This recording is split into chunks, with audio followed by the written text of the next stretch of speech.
Light weight బంగారు diamond ఆభరణాలు, వందల రకాల డిజైన్స్ ఏవైనా ధర మాత్రం ఒక్కటే. ఏపీ ఎన్నికలలో కూటమి ఇచ్చిన హామీలు ఒక్కొక్కటిగా అమలు చేస్తున్న కొన్ని హామీల అమలు ఆలస్యం అవుతుండటంతో వీటిపై చర్చ మొదలైంది.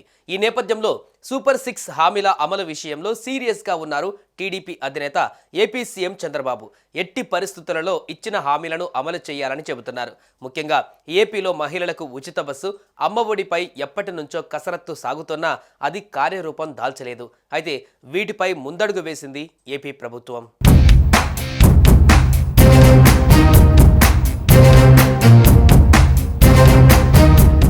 జూన్లోగా తల్లికి వందనం అమలు చేయాలని ఏపీ మంత్రిమండలి నిర్ణయించింది.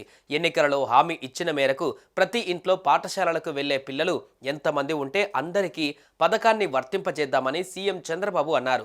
ఒక్కొక్కరికి 15,000 చొప్పున ఇవ్వనున్నారు. ఇక రైతులకు ఏడాదికి 20,000 చొప్పున పెట్టుబడి సాయం అందజేసే అన్నదాత సుఖీభవ పథకాన్ని కేంద్ర ప్రభుత్వం పీఎం కిసాన్ పథకం కింద ఎప్పుడు నిధులు విడుదల చేస్తే అప్పుడు అమలు చేయాలని మంత్రిమండలి సమావేశం నిర్ణయించింది.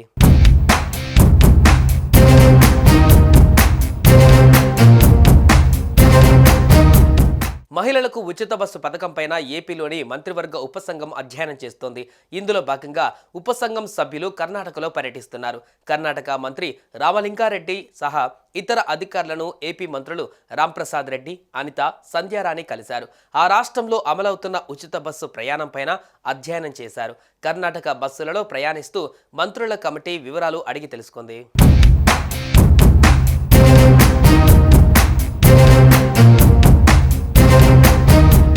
అయితే ఈ బృందం కర్ణాటక బయలుదేరక ముందే అక్కడి ప్రభుత్వం కీలక ప్రకటన చేసింది. బస్ ఛార్జీలను 15% పెంచుతున్నట్లుగా ప్రకటన చేసింది. అంటే ఫ్రీ బస్ ఖర్చు అంతా ఇతర ప్రయాణికుల మీద వేస్తుందన్నమాట. ఏపీ అధికారులు అక్కడ పథకం అమలు, నిధులు ఎలా ఆర్టీసీ ఇస్తున్నారు లాంటి సమస్యలపైన పరిశీలన చేస్తారు. ఈ క్రమంలో 2 సార్లు ఛార్జీలు పెంచవలసి వచ్చిందని వారు చెబితే దీనిపై ముందడుగు పడుతుందా?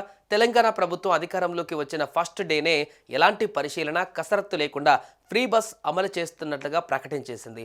మొదట్లో ఫ్రీనే కదా అని పనిలేని వారు కూడా ప్రయాణించేశారు. అయితే ఇప్పుడు అవసరమైన మహిళలు మాత్రమే ఉచితంగా ప్రయాణిస్తున్నారు. ఏపీలో ఎలాంటి ప్రారంభ సమస్యలు లేకుండా జాగ్రత్తలు తీసుకోవాలని చూస్తున్నారు. 1000 బస్సులు కొని ప్రత్యేక సిబ్బందిని కూడా నియమించుకోవాలని భావిస్తున్నారు. అలాగే అనవసర రద్దీ ఉండకుండా ఉమ్మడి జిల్లాల పరిధిలోనే ఈ పథకాన్ని వర్తింపజేసే ఆలోచనలో ఉన్నారు. పథకం అమలులో వస్తున్న సమస్యలపైన పరిశీలన చేస్తున్న రాష్ట్రాలలో ప్రత్యేక దృష్టి సారించి సొల్యూషన్స్ కనుగొనే అవకాశం ఉంది.